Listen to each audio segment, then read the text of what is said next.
And with me today is Davey Wreden, who is the creator of the Stanley Parable mod for Half-Life 2, and then the standalone Stanley Parable game, and his most recent game is the Beginner's Guide, um, which are all very fascinating projects for different reasons. And I want to talk to Davey about probably mostly Stanley Parable and then what you're working on now, because I know that Beginner's Guide is a very personal work about which you've publicly stated that you don't really want to say a ton of stuff.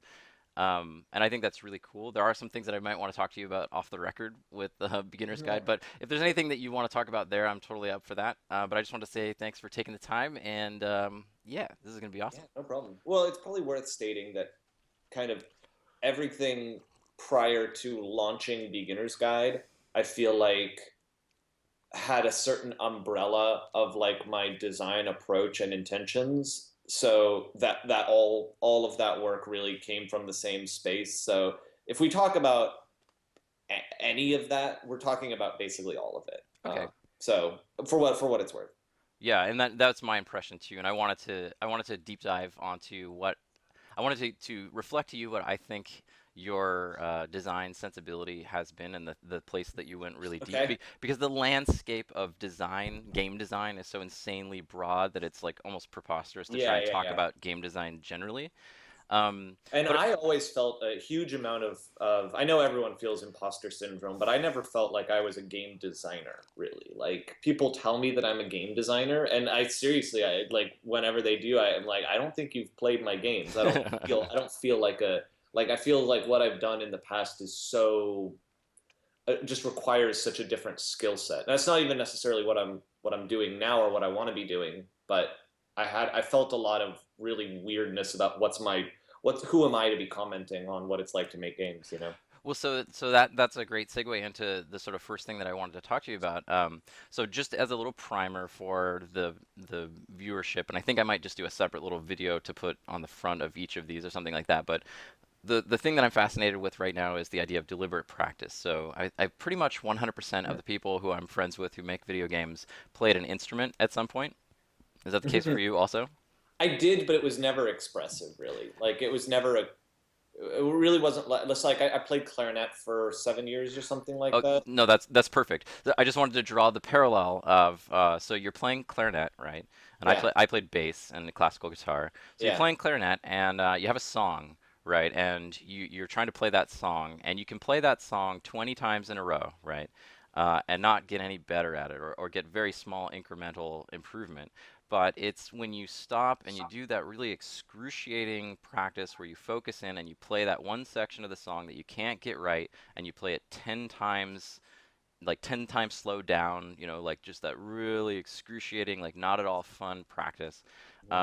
That's sort of the notion of deliberate practice, and it's that type of practice that is sort of a multiplier on what will make you actually good at things, right? Like it's how you really actually get good at things. That's what all professional violinists, they spend like 6 or 7 hours a day doing that kind of really deep, deliberate practice. So Mhm.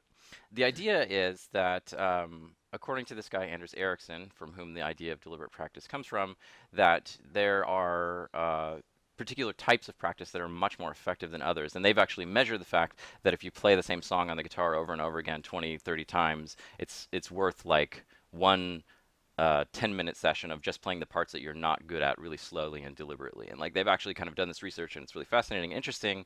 Okay, fine. So that's for music, and the same kind of thing we have for sports and stuff like that. We have this very clear set of things that you do, right? When you were practicing clarinet, you probably had the specific things that your teacher would like bring you along, like, okay, this week you're going to do this and practice that, and then this week you're going to do Yeah. that and practice this and so on. Okay. The problem with like game design, as the and these like crazy knowledge work kinds of fields that are sort of really cutting edge, is that we have no way to do that. We don't know what the skills are. It's really hard Yeah. to bring people along and teach them what deliberate practice, what would deliberate practice for Right. game design be. And it's a fascinating opportunity because there's like, you know, like no one has any idea what they're doing, right? Right, right. No, and and it's funny because you've written a book about game design, and I know that we're just. I think the issue is just that we're very very young as a medium, right? exactly. We just don't know anything. So this is probably something that is worth that we'll unpack a little bit more here. But so I've spent the vast majority of the first half of this year just learning to draw and learning Right. art design and direction, and it's so because I have this tutor that I've been working with, and That's funny. Yeah. yeah, and it's amazing because what we do is, or what we've been able to do is, we sit down together, and like when I sit down and talk with game design people, right, and people, like I said, people like you who have written a book and are academic and know what, like here is the like full extent of basically what we know. Even those conversations are like, well, it might be like this kind of, like it's likely that if you do this, some nebulous thing in this realm will kind of emerge from it. And then when I'm talking with my art tutor, he's just like, Do this. do this. Yes, exactly. This works. We know that you don't have to think about it. You don't have to wonder. This works. Right. Because we've been doing this for thousands of Right. years. It's not up for debate anymore. And it's really comforting, you Right. know? Oh, it's wonderful. It's Yeah. really, really nice. And actually, I was laughing because your tutor is Joe Bird, who was a student of mine like Yes. 5 years Yeah, ago yeah. or something. Yeah. And yeah, he mentioned, yeah, it was so funny. We were just like having a conversation. He was like, "Do you know Steve Swink?" I was like, "Yeah." Do I know Steve Swink? Yeah. Okay, so that's perfect. So that creates the perfect frame. So within your work, not trying to put any label on you of whether you're a game designer or not or any of that Yeah, stuff, yeah, throwing all that stuff aside, what do you think is the best piece of work that you did? Not the whole work entire, the whole Stanley Parable. What is like the best like day or week of work that you did? What's the best little thing that you did?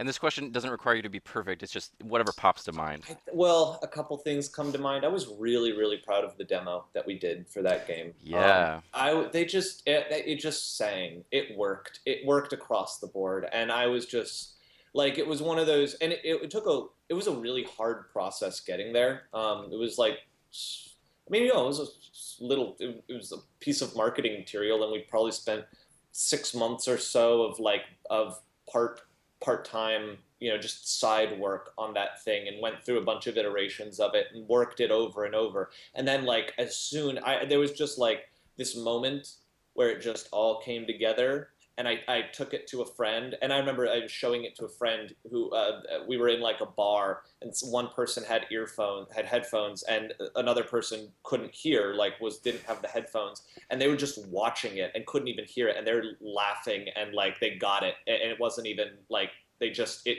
I don't know, just radiated. And that was like, I don't know, that was a very quintessentially kind of inspired um, piece of work, I think, for me and for the whole team. Well, so tell me about. Oops, I'm getting echo. Um, so tell me about how it came to be, like the actual. So you said there was a lot of hard work that led up to it. So that I had a sort of secondary question, which is like, how did you know it was working, right? And so you've answered that, right? It's like you can see on the people's faces when they're laughing and seeing the thing is really working. Yeah. That's kind of like a great way to know that it's really singing.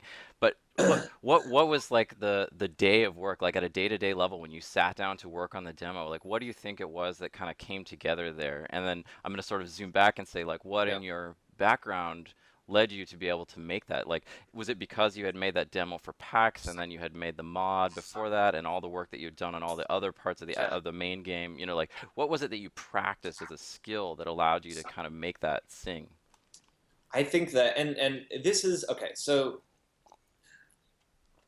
I guess I have to zoom back out a little bit to answer that question, and basically say that, how I said everything prior to launching the beginner's guide kind of fell under this certain umbrella, and then going forward there's been like a different mentality. And I feel like um, the prior thing was, I want to say, the vast majority of the work that I got done in that, and this is basically my childhood, right? I mean, for all intents and purposes, this is like me as a young person just coming up into design and being a part of the making anything that anyone was actually experiencing. That was characterized by this just intense young person naivete that like, oh my god, I'm gonna show them all, right? And I was really important to me to try to do things that no one had any real good reference point for what is this, because I just wanted to fucking like knock their faces off, right? And I really do think that a lot of that work came from this place of just youthful energy. It was like, how far can I push myself? And that was always like, when we were designing, I mean, through all of those games and all of that work, like William and I, who he was the other main guy on Stanley Parable, like we would sit down and we would just throw the weirdest ideas out there that we could possibly come up with. Like we would be like we would frequently, many of the major things in Stanley Parable started if like, all right, here's like, imagine this, there's a scenario where blah blah blah crazy thing happens, justify that, right? And we would try to reverse engineer it and go like, Hmm. oh, okay, so for that to work you'd need to have it set up so that like this, and then if that were going to work you'd need to have some other setup like this. And I mean, we went through a bajillion of those that didn't go anywhere, but a lot of the times that was what would happen, is we would set these like stupid goals for ourselves, right? And be like, make this work. And sometimes it did, and that was what ended up with a lot of the significant chunks of that game. Was just, and again, I kind of chalk it up to just being like, to not knowing any better, right? To being Hmm. like, well, why can't we do that? And then almost having this really kind of like fuck you attitude about like, well, I'm gonna make it work, right? So, but okay, so how did you make it work? Like, so I'm really interested in like, maybe you can be specific, like even in the demo, right? Yeah. Was there part of it that you chucked that like that fell to the cutting room floor as opposed to the Oh yeah. part that Yeah. worked, right? Like, because I want to see like a compare and contrast between, because I find that you usually end up cutting like 40-50% of what you do anyway, right? Like you just chuck it anyway. So I'm just interested in like, what was it that you built that you like were like, okay, this is working and this is not, kind of. Yeah, well, in the case, I mean, the demo had a very specific arc in that sense. So we built it in the last quarter of the overall development of the game, and so by that point we were like, okay, we feel like we understand kind of what this is pretty well, and so we started making the demo, and then it just we designed an early version of the demo, and it just tanked. Like it was really bad, and it was bad. It was bad because we were, um, I guess we would say we were trying to, uh, like, it was like we wrote funny content. It would be like, oh, this would be funny, and then we didn't justify it. We were just like, oh, here's a funny thing, and people played it and they were like, yeah, it was funny, and I didn't care. I didn't want to be continuing to play this thing. You didn't give me any, like, there was no momentum to it, right? There was no reason to want to go from one thing to the next to the next. That was a really weird thing to experience in the last quarter of development, because it was like, wait, how do we not know what works for people still at this point in development? Right. So really, what we did was we had to cut.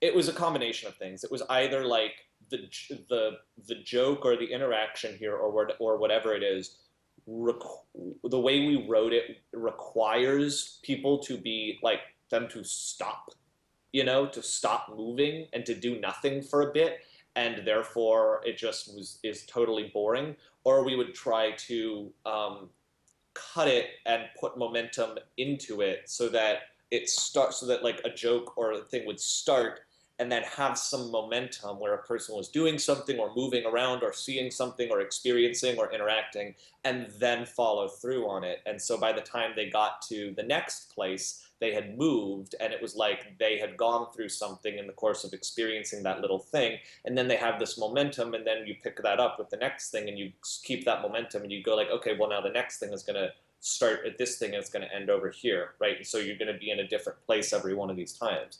So it was like this little series of like hooks that were like, just pull you just this far, and you go that far, and then the next hook was like right there, and it would go just this far and pull you along.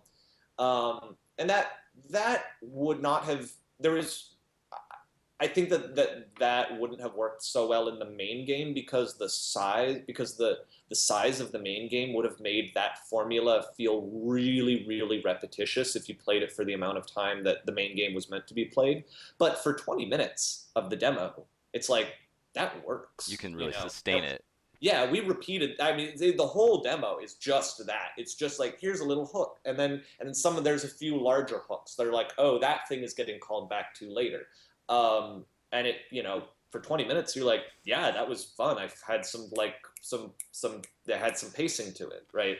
So it's pairing a piece of writing, a funny sort of piece of commentary or observation by the narrator, or some interaction between the narrator and Stanley with a gameplay motivation that forces you to advance in a certain direction or push in a so you have an activity paired with the joke and a narration, and it sounds like you're sort of offsetting the narration with the activity so that each one could chain one into the next kind of.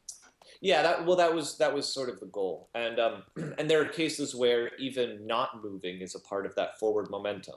So like there's a few examples of that where Right. like there's the 8 button that you push over and over, and like if you want to, you can sit there just pushing the 8 button over and over and over, which nothing new is happening, nothing is evolving, but I mean, this is something we found with just all of Stanley Parable in general, is that as soon as the narrator tells you not to do something, doing it becomes incredibly interesting. Right. And like that worked. It was so stupid how easy that that sensation is to manipulate in people. My So yeah, favorite, I mean, my favorite actual moment, like my favorite thing in the Stanley Parable is standing in the closet. right, exactly. That's Yeah, my it's like absolute favorite. all we had to do is just, and I mean, so I think so. I think what happened was when we were making the game, we looked at situations because the broom closet was in pretty early. And I think what we did was we looked at situations like the broom closet and we took the wrong lesson from it. Hmm. We were like, oh, people like the broom closet, and all they're doing is just sitting there listening to our jokes. And so we were like, oh, when we make the demo, we can just make people sit and listen to more of our jokes, not realizing that the reason that was so interesting was because it was what they were being told not to do, and they were being given a context. The context was there's a bigger story here that the narrator is trying to get you onto, and you're subverting that larger context, right? As opposed to that joke on its own is just not that funny. it's Right. it's like if you lifted it out And just, and yeah. yeah, right. So you actually had the experience of lifting it out and putting it into the demo in a way, and then you could see all of a sudden how important the context became. Yeah, yeah, That's that's super interesting. yeah, Uh, yeah. so okay, so let's talk a little bit more about the idea of justifying, because that was one of the most fascinating things that you just were talking about, is like you had these jokes but you couldn't justify them. Can you talk a little bit more about what it means to have justified a crazy thing? Because it sounds like some of the things that you threw away were things that you eventually couldn't justify. Mhm. And when you say justify, it seems like there's something bound up in gameplay, like you couldn't justify having the player do that activity because it wasn't rewarding enough from a gameplay perspective or something like that. Yeah, God, this is so nebulous. I mean, I know what I mean when I say that, but to unpack that is, I feel like this is a whole thing that I don't want to claim that I know what this is. It's more like I'll start talking here, and we'll refine this, and we'll try and actually parse this out a little Well, I bit. mean, I would say that we could talk about this one thing we could talk about for a week. So let's, Yeah, we'll just do a so little bit of a flyover.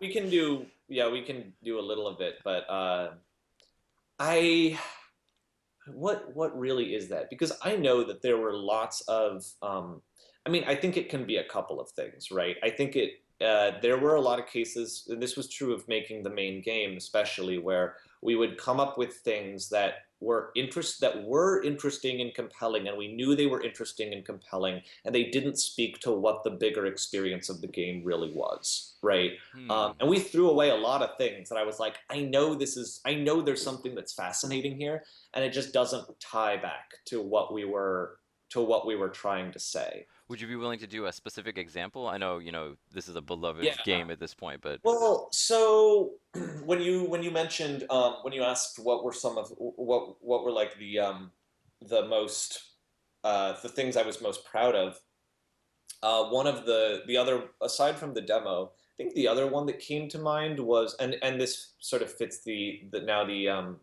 scenario that you're asking about. So there's an ending in the game where the narrator is asking you, where you come to this like, basically you find a room where the narrator is like really happy because it's pretty and he can just stop trying to control the story and he just experiences the pretty room. And at the same time, you can wander off and go to a room where there's like, you can jump off of this platform and hurt yourself over and over until you die. And the narrator is asking you, please don't do that. I don't want the game to restart because I'm really happy right now. So that was initially two different endings. For a long time, that was two endings. Yeah. Again, this is probably, I think this was in the last 4 months of development that this changed. So that was initially two different endings. One was where you came to this room that was like, and we mentioned, actually, there's a section in the game where we mentioned this, but one was like, you came to this room where there were all of these, it was very similar to the first half, where there were all of these things you could interact with, and the narrator is just describing what you're doing, and he's not trying to force you down any one path or the other, and he's just happy. And the gag was that you have to hit escape and restart the game, and when you hit the pause menu, the narrator goes like, no, no, No, no, no, no, yeah. don't open the pause menu, please, just, whatever. And then the other ending was where the narrator like traps you, like, aha, I got you, you're in my trap now. And then you come to that same platform and he's going, now you just have to kill yourself. And he's like making fun of you as you're like jumping over because there's nothing else to do. You're just jumping over and over until you die, right? So the first one didn't work because the pause menu thing just was too far outside of people's ability. It almost felt like it had this kind of adventure game logic to it, like we were trying to ask people to divine our intentions based on these clues. Based on this and that, the solution is to restart the game and continue as you were, So, which people were like, how do I know that I've seen everything, right? Like, I don't, right. like, Oh, okay. you're leaving me hanging here. Um, and So then you play tested it and you saw that that behavior was putting people too much in that, like, there were a yeah, lot of people who felt really unsatisfied with that because they thought they'd missed something. And they were like, I think that this is what you wanted me to do, but I had no because we didn't have any feedback right. clarifying that, right? You just Um, felt uncomfortable leaving people hanging that much. well, it was too big of a fall. It's Mm. like, Yeah, okay. if it fails, but then we have a fail safe to just move you on to the next thing, then it doesn't matter. Right. There's lots of things like that in the game, right? There's so many things where we had a certain intention, and if you fuck it up, it's like, well, there's something else right there that's just gonna pick you up anyway, so who cares, right? With that one, it was like you could sit in that room for hours trying to solve it, right? And then it just destroys your experience because all the momentum is gone. And it's Right. that same thing of momentum, right? Right. It's like, what's getting you to the next thing? And in a game like Stanley Parable, which is all content, all discovery, right? Um, to lose momentum from going to one discovery to the next is fatal, right? And again, that goes back to like, what's the larger truth of this game is, I mean, I think in Stanley's case, it's momentum. I think Right. as soon as we lose, as soon as we kill people's momentum, then they can't do it anymore, and they have to stop, and because there's nothing else. That's it. That's the whole game. Yeah, you're not gonna go And, craft something. right. There's no feedback Right. loop to fall back on, Right. right? And I think this probably goes back to justification, which is like, what's the reason why people are willing to even sit down and do this in the first place? So that was one of the two halves, and the other was where you're jumping off this thing over and over. It was like people would play that and they'd be like, I need to take a break after this, after I've done this, because it was so intense to go that far down the emotional path of this omniscient character is forcing me to slowly kill myself. It was just really heavy. And it was a similar thing where it was like, if people got bogged down in that, the momentum would just come to a screeching halt, and Hmm. they'd be like, I can't continue. I can't keep going. So we had these two different problems, and I knew that we knew that these two endings were not really working that well. And I was on vacation actually. I was in a hotel and I was like, oh my god, we could combine them and solve both problems, right? And what it so what we one of the things we realized was that when we reversed the narrator's intentions in that jumping off place, when he doesn't want you to kill yourself, it solved the whole problem because there's tension again, right? Like there's a back and forth, as opposed to all before when all of the emotional weight was being channeled in one direction, right? And again, this probably goes back to justifying the larger intention of your game. Stanley Parable is about a connection. It's about uh, uh, communication and a thing being communicated and being received from both ends, right? If we ever give too much of a sense like the narrator is too much in control, then it falls apart. If we ever give too much of a sense like the player or Stanley is in control, then it falls apart. And ping ponging back and forth between those two things was crucial to it. And that was just always there. There was never a time when that wasn't true. That was from the earliest possible moment of the game's conception.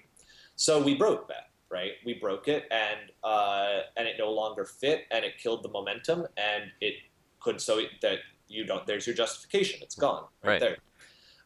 So it was the fact that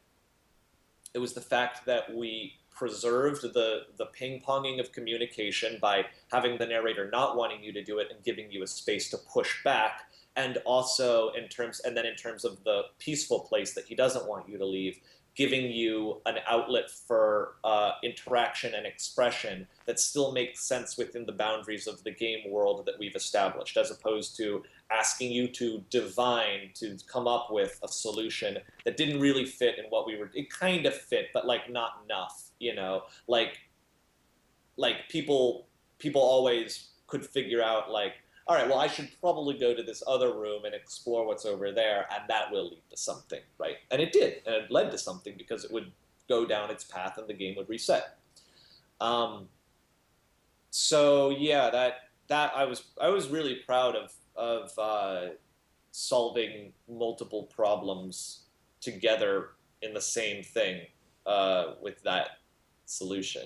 Uh, Yeah, and that I it's interesting because so this I'm gonna sort of encapsulate what I think is your like bullseye of what you've worked really hard on the two Stanley Parable games to become really a master of, and it's really fascinating. And it seems like it's bound up partly in like the people's contrarian instinct, like when a game tells you to do something, they want to do something else. I feel like it has a lot to do with improv comedy to me in a way, because what you've done is you've created a game that allows the player to implicitly ask a huge branching network of questions. Mhm. There's Aaron. Um, And having asked all of those questions, you always answer with a yes, which is what is like the foundational principle of improv comedy, right? It's like Yeah. you always answer with a yes. And so it's sort of bound up in this idea of like player agency, and people I read a fair number of sort of like articles about your games, and as I was like kind of prepping to talk to you, just because it's interesting, and I had actually never had done that because I just talked to you about the game Right. originally, so I kind of didn't feel the need to think about what other people were thinking. But a lot of people talk about how it's sort of a commentary on the narrative state of video games and those kinds of things. But I mean, what I see when I look at Stanley Parable and Beginner's Guide, which I actually love, I like Beginner's Guide a lot more than Stanley Parable. I I am tempted to say I'm in your camp. Well, yeah, well, I think you would probably be unsurprised by that based on the conversations that we've had. But okay, but what I think there's a cat back here too. And what I think you do that's really really cool is you have such control over what the player is thinking, and it feels really effortless. And I know there's a ton of effort that goes into it, but that's kind of the mark of someone who's kind of really gone deep in a particular area. Is like it feels effortless. So I know that so we've sort of talked about momentum, and we've talked about gameplay versus narrative and stuff like that. And so I wonder if we can just kind of like unpack what goes into the construction of one of these kind of yes answers to the player's questions, like when you frame the question and figure it out. And also you sort of have a background in like screenwriting, right? Or film No, in no, some no. way? I went to film school, but as a critical studies major, not in production. I Not took actually writing. I took production classes, but I never, that was never like a thing for me. I halfway through film school was when I decided that I didn't want to work in film and started working on Stanley Parable instead. Oh, that's awesome. Yeah. So what is the skill of writing for Stanley Parable, and what is the skill of constructing a sort of atomic unit of like of the that game of momentum, I guess. I mean, it's this isn't. I think most people don't consider this helpful, but it's worth setting a framework here that the framework always in 100% of these cases is being willing to throw it out and start over. I mean, it's Right. just it doesn't matter what you're doing. It's like that is so fundamentally crucial to every aspect of every part of this, and writing is no different. Like you have to be willing to just chop it and go, it's all right, I love this and it has to go. I mean, that was how all of this came to be. So that's not very specific, so I'll try Well, and get more I specifics, mean, but I think that's a really good general like lesson about any creative pursuits in yeah, general, right, right? It's like this really frustrating thing that like as a creative person you have to accept the fact that when you sit down to work, like 40% of what you do is going to be total garbage. 30% is going to be like, well, that's okay, maybe that'll go in or not, and then maybe 20% or 30% will be like really good, and it's like you yeah, just have to accept that and just keep sitting down, right? But right, anyway, right. so interesting aside, but yeah, so sort of specifically when you just at a day-to-day level when you sit down to work on the Stanley Parable, like what did you do? You open up a Google Doc and start writing first, or did you start like building out a section, or did the two come together organically? I'm going to reiterate here what I said before, which is Sure. that those games came from such a place of kind of nervous young person energy. There was no plan. There was no framework. I mean, like, okay, like I said, being willing to do it over and over and over. But like, honestly, that was what I had. You can talk about style and aesthetic, and all of that is just so tied up in my personality that I don't really know how to disentangle it. Like those games were about my life up to that point, right? Mm, Like I was like that was me trying to go like, here's everything that I feel like is important to me, and I'm gonna try and get it all. And honestly, by the time Stanley Parable came out, it was like in this realm, I have nothing left to say. yeah. Right? It was just like this is me. When it came to the actual like practical nuts and bolts of doing it, it's funny because the original mod was so different. I sat down and wrote that in 2 months. I just walked around with a notebook and just wrote ideas down. And then when I thought I had enough ideas, I wrote a script, and that was the final script. Right? And it was that first and last time that'll ever happen again in my life. Oh, the beauty of youthful naivete. That's so great. I know, right? I mean, I would never go back to that for sure. But it Right. was pure. It was a nugget of purity of You're design. yeah, you're just on fire. Yeah, you just tap into a thing and you roll with it, and then and that started my entire career. So that's weird. When it came to the actual nuts and bolts of it, yeah, I mean, honestly, I think that it worked for Stanley Parable because the game was kind of about um, it was about fracture. Like it was a game about the difficulty uh, of how hard it is to cohere. If you want to get like weird and mushy gushy about it, I think it's a game about a person attempting to cohere internally what they think and feel and trying to make sense out of nonsensical and intrinsically chaotic pieces. And to do that, like obviously there has to be a level of you have to get it to tie together. But it meant that when we were making stuff, we could work on anything. Like we Right. we could work on fucking anything. We could just be like, you know what? I'm just gonna write this weird thing, and it's just gonna splinter off, and it's not gonna be related to anything, but it'll probably fit, right? And that was what we would do. Is we would just go like, all right, let's work on this now. And sometimes that meant that I had to like a huge amount of the work that I did, I wasn't doing in front of a computer. I was like working, at bars and restaurants, and I'm just in my head. I'm like, okay, so what if it was like, what if we did this? Would this be a thing? And would this, I would like walk around and look at stuff and go like, yeah, what if there was like a train? Oh, what if there was like a bunch of doors in a circle? Oh, what if there was, and I don't know. I don't, I don't like doing that anymore because I try to keep more of a separation between my work and my day-to-day life now, Mm. for kind of like health and emotional reasons. Well, But let's pick that up a little bit later because I want to ask you about sort of your fundamentals and stuff. But yeah, keep yeah, going. Yeah. so it all tied together, and all it was just this one long continuous stream of consciousness, basically. And it made development honestly not very fun because I could never really turn off, right? Like, I'd spend all day with these things running through my head and going like, what if this, what if that, what if this, and then I would sit down and try and write something, right? And then I'd send it to William and I'd be like, what do you think? And we'd get together and we would talk about like, is this working? What do we like about this? What don't we like about this? Usually we'd come up, we'd say, like, we were always saying, but what if, but what else could it be, right? Every single aspect of that game, by the time we launched, we had a thing that was like, if we just had a little more time, we would come back and try to imagine an even wackier thing for this, right? That still worked. I mean, the whole game was like, because again, it was all of these splintering pieces, right? Right. Right. So we'd work on this one for a little bit. We would usually, it would be like I would try to write something. Meanwhile, Williams, because he did all the level design, all the environment, and so usually he was off like building and constructing one thing. I'm over here trying to write something, trying to design, get the narrative or the writing together in one thing. We're coming together and we're talking about our two pieces and what we're working on and are they working. And then a month or two would go by. It'd be like, all right, we'll swap out, and he would work on another thing, and Hmm. then I would work on another thing, and we'd try and figure out that, and then we talk about it, and then we'd swap out, and it got to the point where we were just redoing the same things over and over. We were just going back to the same pieces and going, all right, now we've had a few months away from that.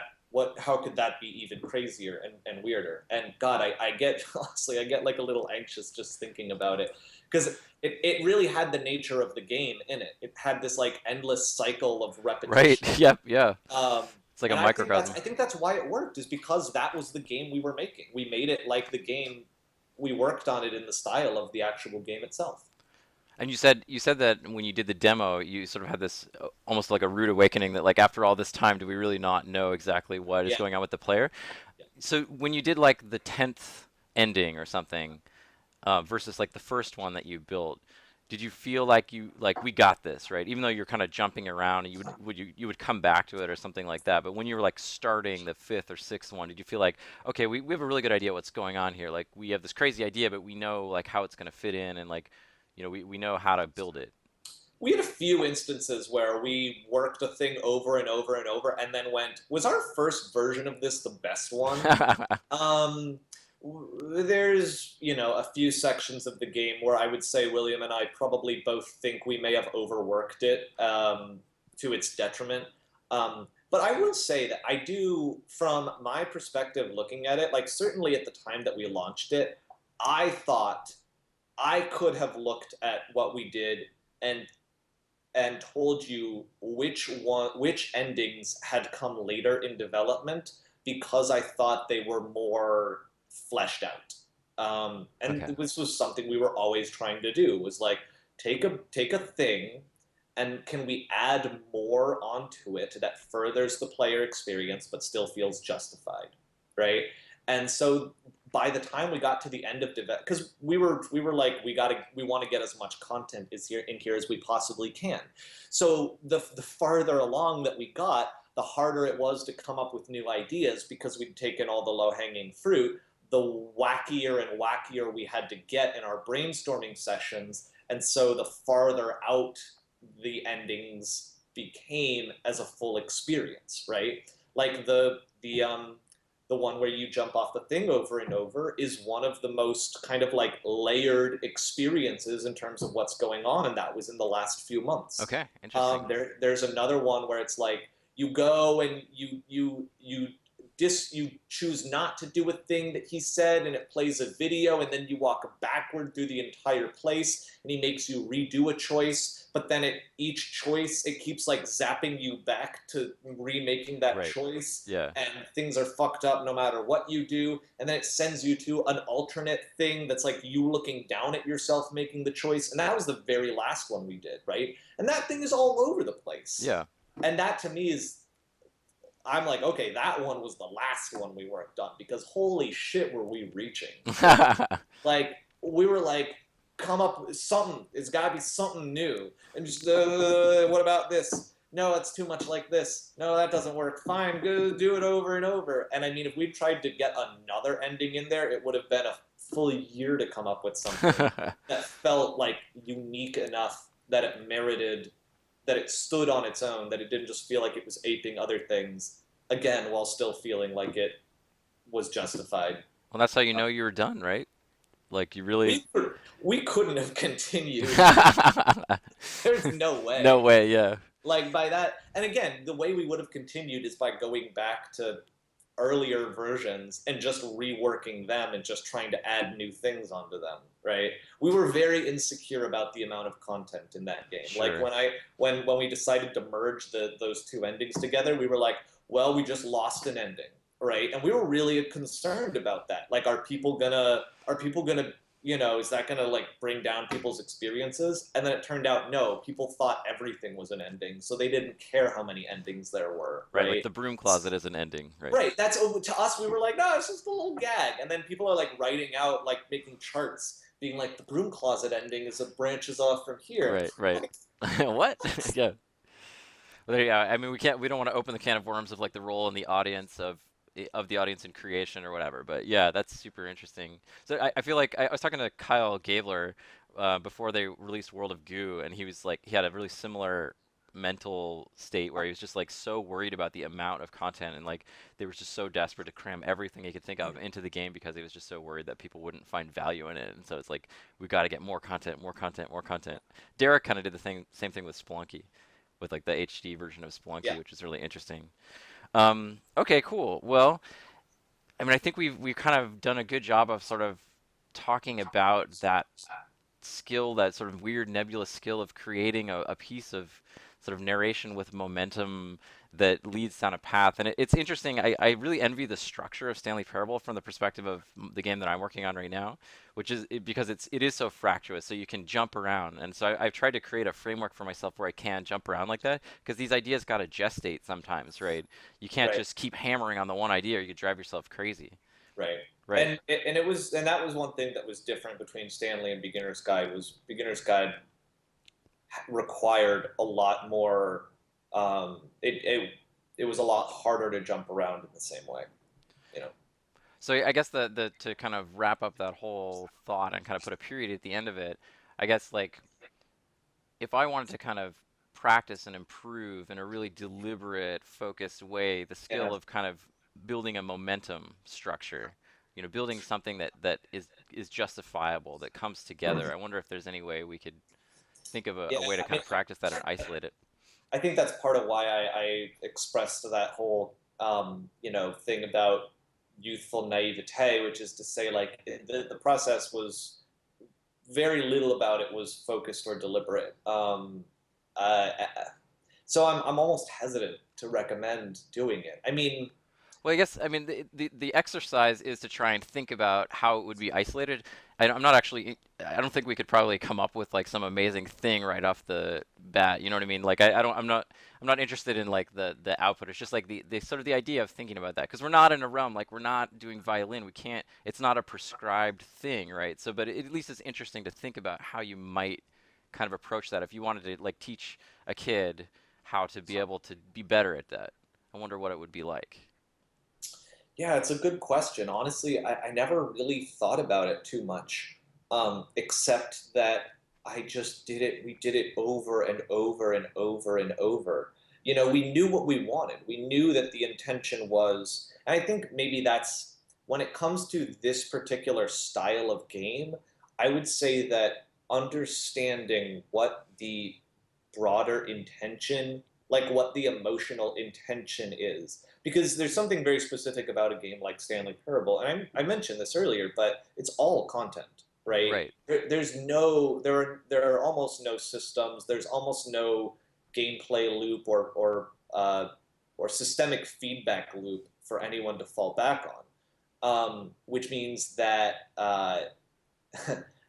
which means that every all of the pieces of we had to know very specifically what were we trying to do with each of these little things, because exactly what we put in there is exactly what people are going to get out of it, right? And I think that's a very particular style of game design wherein deliberate intention is so important, because if for no other reason than because making content is hard, Right. it's a lot harder to pre-author content. It just takes a lot more resources than it does to design a system that's going to be generating experiences for people.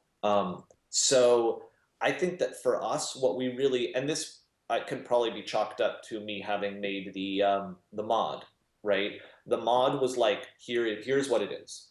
This is the nugget. This is the core of it, and we never deviated from that. And that was like 100% clear at all times. And that's probably a big way that we were able to persevere as much as we were, is because we knew it worked, right? Um, and and everything that we did was like, does it stay true to what this core thing is? I think that was probably the biggest rooting factor that and again, you know, I say that I think that that's really really important if you're going to create a game where you're authoring these experiences for people. Now I'm curious to know whether or not like designers of like adventure games, feel that way, because they're dealing with something pretty fundamentally similar. Like the vast majority of adventure games don't really have a lot of like systemically generated experiences, Right. Right. and even more so, you're trying to get people to sort of be on your wavelength as far as like puzzles or whatever. Um, and I wonder how much wiggle, because we didn't feel a lot of wiggle room, which is funny because for um, as much as I said it was kind of a very schizophrenic experience, we were very very narrow. And again, it was like as soon as something no longer contributed to that initial thing, it was like it's done, it's gone, like we can't use it. It was very very strict and steadfast about as soon as it steps outside of here, it's gone. Forget about it. You know. Mm. Yeah, no, that's super interesting. I mean, I think that provides a really great insight into your sort of creative process. And I guess maybe the success of the mod was also a real blessing for the final game, because it's like Yeah. you have this thing and you saw the sort of shining core of what really worked, and you have this sort of roughness of the mod around it. It's like, okay, let's bring that out and like really express it. Yeah. Yeah, that's super cool. So I mean, maybe if you were trying to kind of train up on the skill of like, you know, seeing the focused core of something and then building a sort of momentum narrative structure around it, you could do something like try to make a 10-minute experience about flipping switches or something. Yeah. Totally. Like it's like the core thing is flipping switches, and that's the only verb that you have. Now make a little 10-minute experience that pulls me forward from beginning to end in flipping switches or something like that. Yeah. I mean, honestly, this one of the things that I just on one of my sort of philosophies about game design is that what people feel is more important than what they do. Mm. Like I don't care what kind of I hate watching people play my games. I I hate it. think everyone does. Yeah, well, I don't know. It feels like I guess I should rephrase that. Very a lot of times I don't even feel like it's useful, right? A lot Mm. of the time, what is far more useful to me is someone plays the game and then we just sit down and I just go like, what did you feel, right? Like, Hmm. tell me about what was going on inside of you as that was happening. And if what they're getting from it is that like if they're having an experience that to me feels like an emotional reaction that to me feels valuable, then I don't care what you did, right? Like it's irrelevant. All I'm here to do is to get you to an interesting emotional place. And so to come back to like that little idea, or like that idea of like the little 10-minute thing or whatever, um, I think that part of why that is an important thing for people to do is to understand the emotion that they're trying to evoke, right? Like if you make a 10-minute thing that doesn't, there is no possible way to scale this thing up, as in you can't just add content onto it for Right. whatever reason, right? Because that would just not work. But you go, this was when I play this or when people play this, they get a feeling that is the feeling that I want them to feel, and you can hang on to that, and that becomes the core for building content around a new thing that does scale, right? That does grow, that does have the space to grow into a thing that you could sell, for example, if that was your intention, or Right. just a thing that was just bigger because you wanted it to be bigger, right? But you start with the emotion Ah. as opposed to getting hooked, getting yourself locked onto. I got people to do this thing or that thing or interact with it in this particular way, because that can, I don't know. I think you can scale that up but totally lose the emotion. Mm, mm. Oh, that's beautiful. Yeah, I mean that's a great lens to look at things through. Yeah, Yeah, yeah. that's really cool. Okay. Well, so let's kind of start bringing her home Okay. and kind of bring up to where you are right now. Gonna grab Oh, some water? Sure. we're doing all of the throat stuff here, and it's making me making me a little thirsty. Yeah. Yeah. I have this ridiculous ongoing sinus infection. I'm happy I'm not like coughing right now. This is perfect. Cool, cool. We had talked a little bit about like when I was in Austin last year for Fantastic Fest. You were talking about, it was right before you were going to release Beginner's Guide, and we were talking a little bit about kind of how that process was pretty painful. Like it was hard to sit down and work on it every day. But I think that's kind of a nice segue into kind of wrapping up. Sort of like, where are you now, and kind of like what are your sort of fundamentals? I mean, you're working really hard on learning how to draw and lay out environments and stuff like that. And you'd said that you were kind of going in a different direction design wise. Do you want to speak a little bit about kind of sort of where you've ended up? I think that, work-life balance is an endless topic, but I'm just interested in kind of where you're thinking right now. Yeah, well, so after Beginner's Guide, I basically said I had to acknowledge that my process was not working for me on a lot of levels. It was creating good products, like the games are good, and I'm still very proud of them, but I could never make games like that again. Not, I mean, not in that particular way that I made those. It's not sustainable for me. I was really unhappy, and I was just really. It was a very difficult time. So, so I, so I wrapped a beginner's guide, and I said, okay, I'm gonna start over, and I threw out my entire creative process, and I said, all right, no assumptions anymore. I don't even know if I'm gonna be making games. I need to start over, and so I played around with a few things that were kind of interesting, and I started to hit on the fact that I really liked environment art, and I really wanted to know more about how to create like beautiful places. That led me to working with Joe, who said, "Okay, you're going to learn to draw." So he sat me down, and is the same as exactly like what you said about the violin. It was like 5 hours every day, just draw, just do the same things over and over and over, and it was months of that. And then I started to get like, okay, like to where I can do this. Like I actually am capable of this. Which was very, very weird.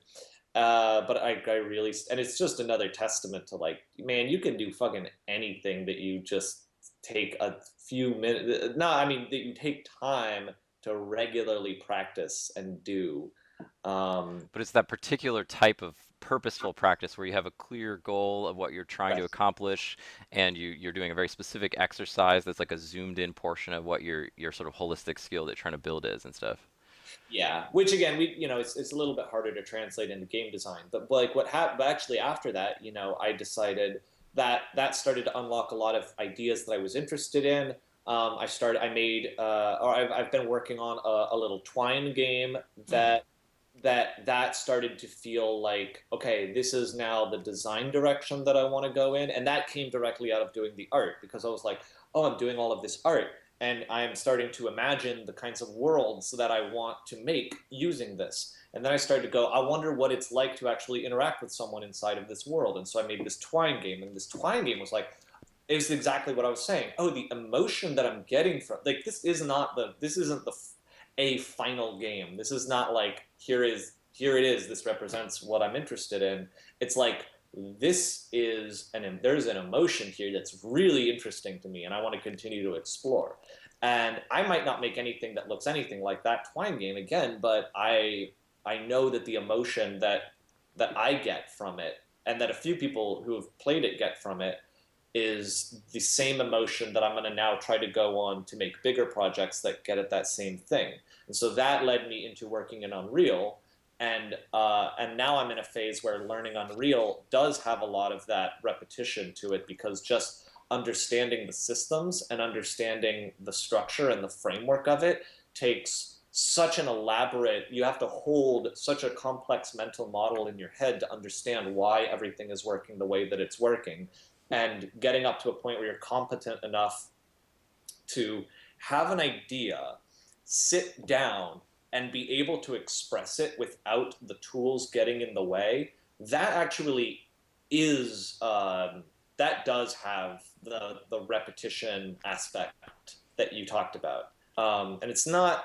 It's like being able to do that doesn't necessarily help you with design, but it means that you can get from idea to design faster when Right. you've done that. And so it's an implement that helps you. And honestly, the same something similar might be true of playing an instrument. Like if you sit down and for 5 hours and on violin and practice this really difficult part of the song that you're trying to learn, that doesn't necessarily make you better at composing new music, Right. right? It probably gives you a lot of skill sets to be able to get your ideas out faster, right? But being quick with something isn't the same as knowing how to create compelling material for that thing. I've been struggling a lot lately in scale with architecture, layout, design, interior design. Those are all areas. So now that I understand how to build things quickly with the tools, I can lay out a 3D space very quickly and with great facility. But I find that I often end up staring at a blank window as I'm trying to envision what is this space and how do I want people to feel about it, and what do I want it to feel like. And like there's sort of the measuring. You have to make sure that, like, okay, this is the doorway is 2 meters tall if I want it to feel like that, or if I want the space to feel large and cavernous, about how big does it need to be relative to the player and so on. Yeah. But like that skill set just seems like an endless ocean. And that's more one of those things where we have hundreds of years of practical design Right. knowledge about it, so you can just be like, how does architecture work? Okay, here you go. Yep, yep. Get ready. You can devote your life to this, I right? or I ordered like the fat stack of architecture textbooks from Amazon, like the architecture students beginning Right. set. Right. Well, yeah, and I mean, in my case, like Unreal is, for all intents and purposes, it is vast enough that that is basically the relationship a person can have with it. And so I had to go, okay, I need to turn off in my brain everything that is not exactly what I'm trying to do right Right. now. Like because I become overwhelmed by it Yeah. way too quickly, and Yeah. it's Yeah. like Yeah. I have to zero in on this one thing and then just spend like a week all day every day just drilling that one thing into my brain, and then I've got it, and then I go, okay, now I can start broadening that out, and I can tackle this other thing and incorporate that into my knowledge bubble. But trying to tackle the same number of topics in the same collective amount of time, if you're dispersing your mental bandwidth between them, just doesn't have the same, as opposed to drill in on this thing, really learn it, now go to the next thing, drill in on that, really learn it. It's so hard to do because it takes a kind of devotion to sitting with something even when you hate it. Right. and uh, and I don't know what there is to say about that, except you just have to do it. There's a really great book that I have been using and applying right now, and the last few months, and Aaron actually has read it and has been applying it and had a lot of success, called Deep Work.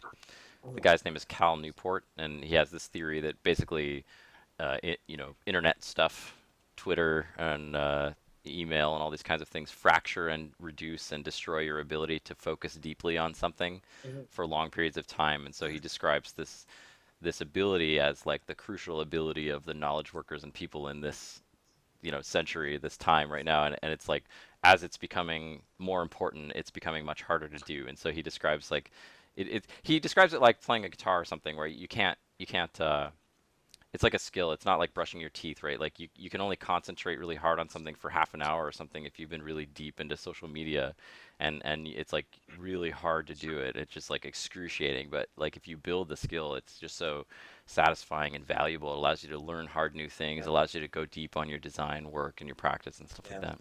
Well, I mean, I feel like there's a whole conversation that we could have about the nature of that, and to me, actually, uh, the emotional aspect of that has been really interesting to me as well. Like, just in the sense of like, how do I feel when I do this, right? Right. Because it doesn't matter how good something is for you if you don't if you're not enjoying it on some level, you're not going to be able to convince yourself to do it, right? And even if you brute forced yourself into doing this thing that you hate forever, then like you're going to lead a miserable life, you know. And so it is really hard, but I have come to believe that there's a way in which you can actually learn to really like it. It just you have to kind of be committed to liking it, to loving it. Even it takes a weird like amount of uh, total irrational devotion to falling in love with something that you don't currently love. And I'm not saying that's a good practice to follow all the time. Right. That can lead down some really bad roads, and this is just, part of the skillful intention of the artist to, be knowledgeable enough to know which roads are good and which ones are not. But at a certain point, it's like you can date around, date people, try things out, explore. But at a certain point, you're gonna maybe, if whatever, perhaps want to spend, the rest of your life with someone. Right. And then learning to turn that previous part of your brain off and learning to really, really love what you're getting out of narrowing your focus down to this one person is like you have to really learn why that's so powerful, or why that can be so powerful. And you don't know it until you try it. Yeah, that's what's rough about it, is that uh, when you're young, you don't have the experience of knowing what it's like to spend a lot of time on something. You just don't have a reference point, and so you go like, how do I know that this is going to be any good, Right. right? The Right. answer is the answer is you don't. But you got to Uh, have a little faith. well, in my case, so Joe, who my the guy who's been teaching me, I looked at him and I looked at his ability to just sit there with something, and when it's not pleasant or comfortable, particularly for him, or when he's struggling with it, and I just saw his ability to just turn that part of his brain off, and go like, cool, it's not about that. It's not about how pleasurable do I find this. There isn't even a good word for what it is about. It's just let you get rid of yourself, right? You you Yeah. you Hmm. you stop all of this, and then some other thing emerges that is like far more open and compassionate than most people are in their brains. And I saw that, and honestly, without just having him as a reference point to be like, this is possible, I might not have put as much work into Hmm. this as I have. Hmm. I think there's just something about seeing that, like, oh, it's possible because someone else has done it. Yeah. Right? Oh man. Well, that's a great place to kind of wrap up. That's really awesome. I guess I just wanted to say like one really interesting distinction that's been helpful for me lately in that regard is the idea of sort of trying to do things that make myself proud versus things that make me happy. Like I think that I've been too wrapped up in having to feel good about what I'm doing, and at some level, it's not really about how I feel. It's about kind of just getting started on the thing, kind of digging into it. And like if I set my timer for an hour to just jam on something and I really stay focused and I bring my attention back when it starts to wander and I do that over and over again, I just make myself proud, and that's really what I want. I don't want to feel happy all the time. I don't have to, but I want to feel proud of my efforts and that I'm really focused and dug in. Right. Well, I think what you're describing is kind of this to try to broaden that out a little bit in a way that other people might be able to apply their own mental framework to. That it's just my suspicion that on an intellectual level, none of us really know what's good for us. Right? Right. Like you all go, what do you want? I want to be happy. I want to have money. I want to be in a relationship, right? Whatever it is. That's but in this Those are case, three very common ones. Yeah. those are three common ones. But in the case of like making games or making art or whatever, like what a lot of people say is, I want to love what I'm doing all the time, or I want to make things that other people think are amazing, right? Oh God, those are so destructive. Those are very convenient and very easy answers. And I think that in your case, what you're doing is you're saying, again, this is a weird, difficult balance because you take this idea too far and it also becomes destructive. But saying, okay, thank you, brain, for your opinion.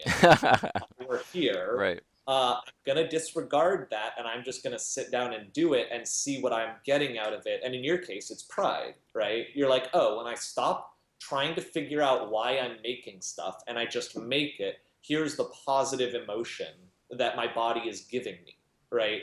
Regardless of what I think about it. And in my case, it's been very similar. It's been like when I stop trying to pretend like I know why I'm doing, and it's becoming easier and easier for me to do that. Like That's just awesome. with practice, I'm sitting down to make something, and oh, here's the voice that tells me like I'm not enjoying this aspect of what I'm doing right now, so therefore it's all a waste, and I should quit all of it Oh man. and start over with something else, right? So And familiar. just yeah, and just having us been through that enough times to realize that oh that part of you're like, oh, I know that voice. I've heard this voice many times before, and I've learned to identify that it's the part of me that doesn't actually know what's good for me. And I'm not always going to disregard it, but in this case I am.